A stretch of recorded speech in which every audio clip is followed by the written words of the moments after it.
Hello, ladies. So it's so lovely to be here this evening. Tonight now is about style, and next week will be about life design. So, my one day style course on personal style, which I taught over and over, was called What's Your Style? And by the end of the course, people were able to kind of answer this question, what's my style? Or, they knew maybe some improvements that they wanted to make and it proved out. And what we all need is really a lifestyle wardrobe. And that's really outfits planned around our everyday life. And crossing the threshold of each decade is a great time to reinvent your style. And what I've noticed is that as the numbers get higher in our, ages, the person feels more free, if you like, to express themselves style-wise. I remember hearing a lovely quote. I actually read it in Mary Grant's lovely style book, and she's an Irish designer, actually, for those who don't know. And it is that the wisdom that comes with age is a gift to be celebrated and should win over any wish to look younger. And I think that's a really nice quote to live by. So, on the journey of self-discovery so far, and I hope if you want to make progress that you've been keeping your little notebooks and even a lithium and, you now have for yourself a list of questions that will bring you great self-discovery insight if you keep adding to the answers.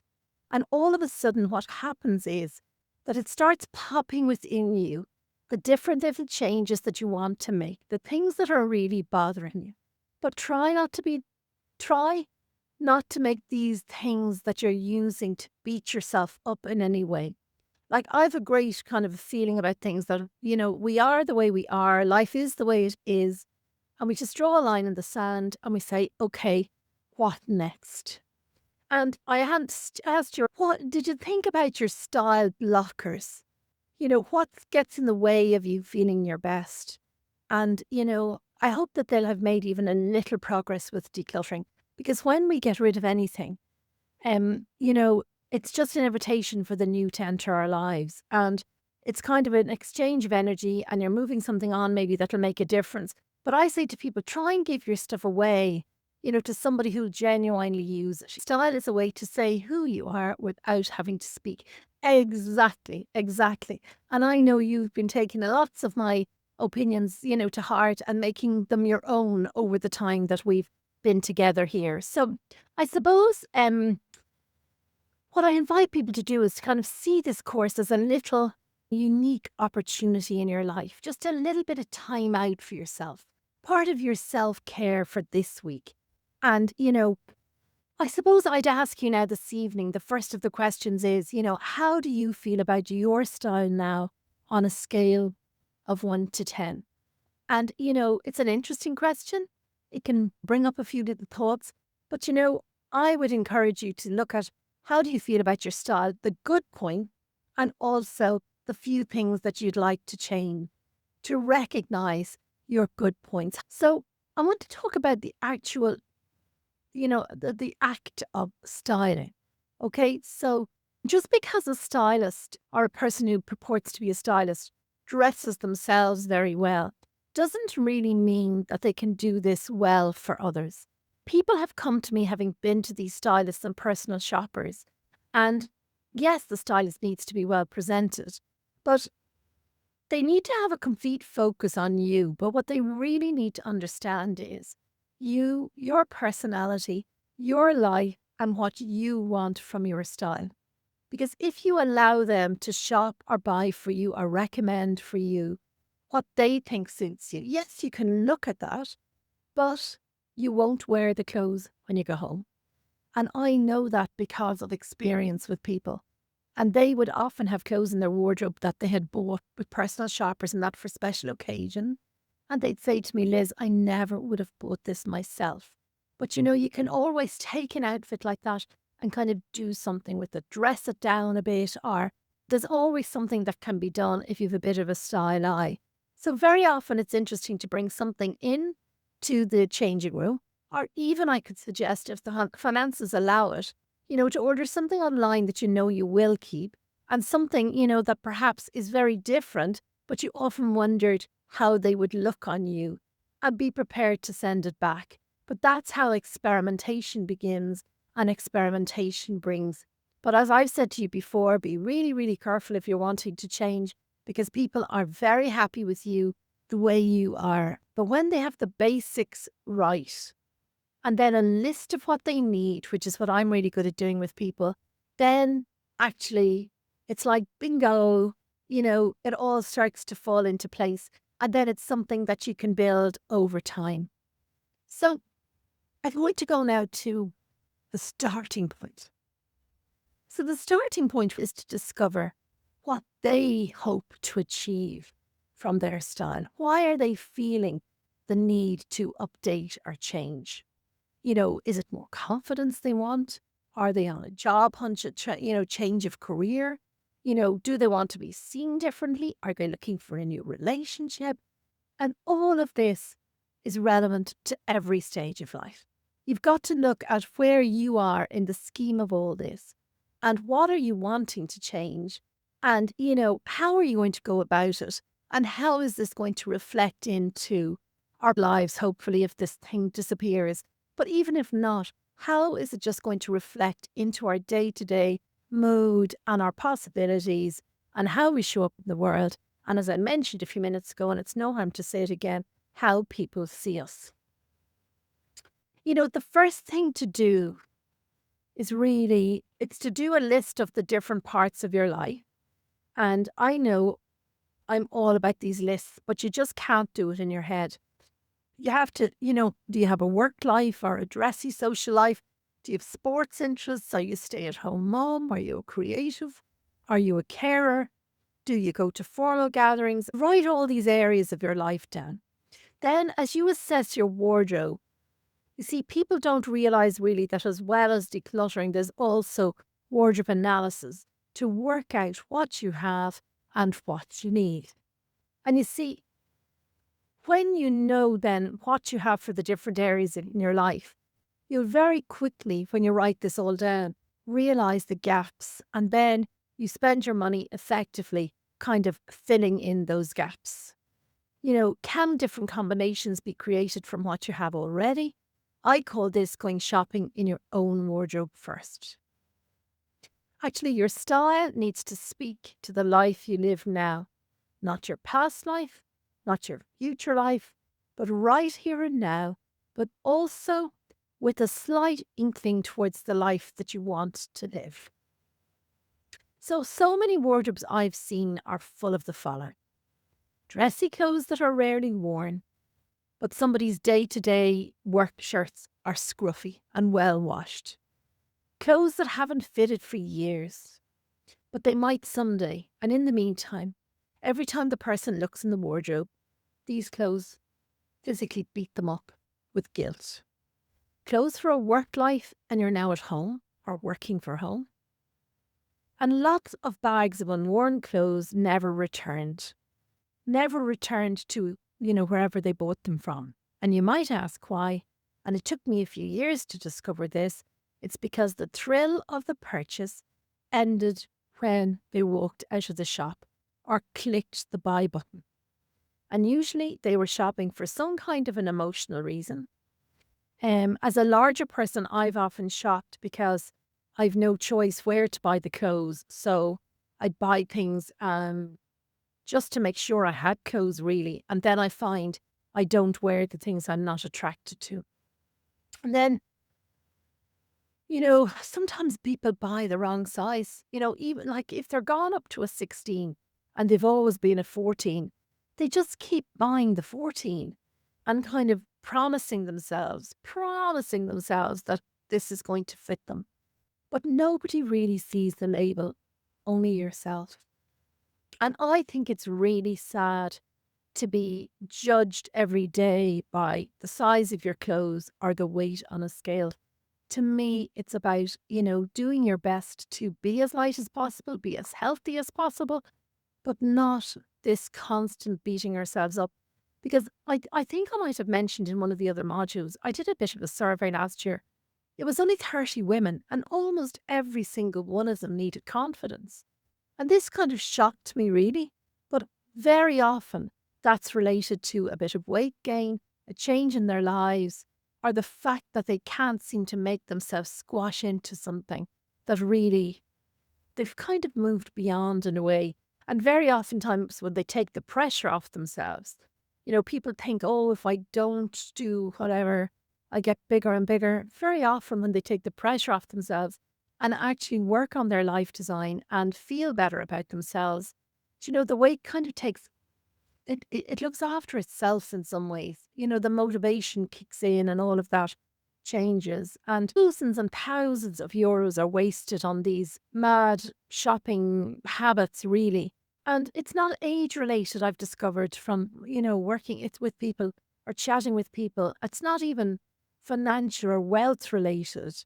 I've actually witnessed it at this stage right across the board and the different stages of life. I've also found in people's wardrobes lots of clothes needing alteration or mending, just lots. So really, those old skills are, if we could bring them back at all, it would make such a difference. And lots of clothes that have nothing to match them.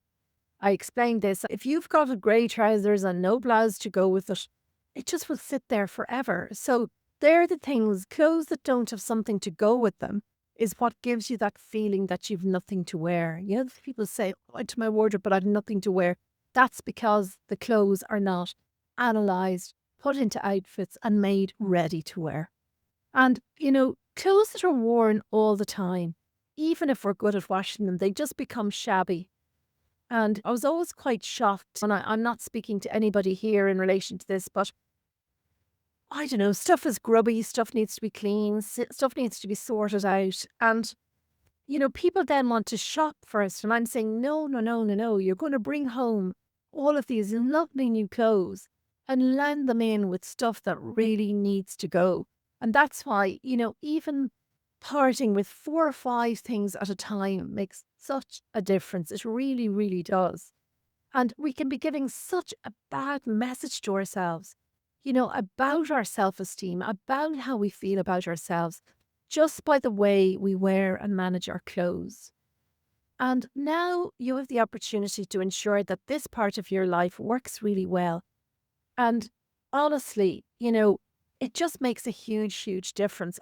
I've just seen it so many times that when people get this part of their life sorted, all kinds of things start to happen for them and they're more energized and this draws in more good experiences and better self-esteem.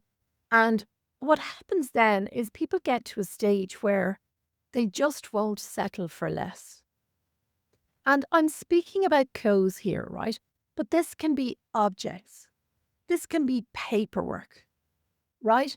This can be so many things because all of this happens in layers and levels. And we're 20 years in the house now. And it's amazing how much we all pick up along the way. And I suppose the question I ask myself about the different items is, do I really want these going forward? And then if they're good things, as I say, rather than just dumping them, I'm not very good at selling online or anything like that, but I try and make sure that these better things actually go to people who are really going to appreciate them. So I had to go to a challenging meeting last year and I remember on the day, it was the last thing I wanted to go to. And I got up and I dressed up and I dressed appropriately. And I walked into that meeting feeling good about myself. And this is very empowering. And people take you more seriously and you stand taller and you represent yourself well. Okay, that's what good styling does. It's not about being fancy. It's not about being fashionable. It's about representing yourself well in the world. And, I know it can be difficult to undertake a wardrobe makeover if finances are tight. But you probably have many things that you can build on. And at least by doing this exercise and going through and creating outfits and all of that, you'll have a good idea what to spend your money, your precious money on whenever you're buying something again. And this could actually even be basics. It could be items to match what you have already. It could be underwear that's going to make your clothes hang better on you. But over time, you'll learn to know what you really like and ensure that that's only what you buy And then you'll have a wardrobe that fits you and flatters you and fits in with that life you lead. And that's really, really empowering. And it may be a good idea to put away a little bit of money that you might have spent on clothes over time and to buy, a couple of luxurious items when the time feels right. I'm always saying nice shoes or boots for winter, that really go with lots of different outfits and give you that feeling that you're kind of worth it, that you've bought. And if you can't stretch to it this side of the season, then make sure you have that few bob away for the January sales and get in there and give yourself a good treat. And, you know, there's no need to feel frustrated or down at where you're at. This is one of life's sortable problems. What do they call it? A first world problem, really. But it can make a difference to your world. So, what you're really looking for is clothes that'll go from day to evening wear. Okay? A good pair of black trousers is great for everybody and it can be dressed up. And what you want is you want flexible clothes, unless it's for really special occasions. You know, um, I love layering. I love layering for my client, Gillen itself.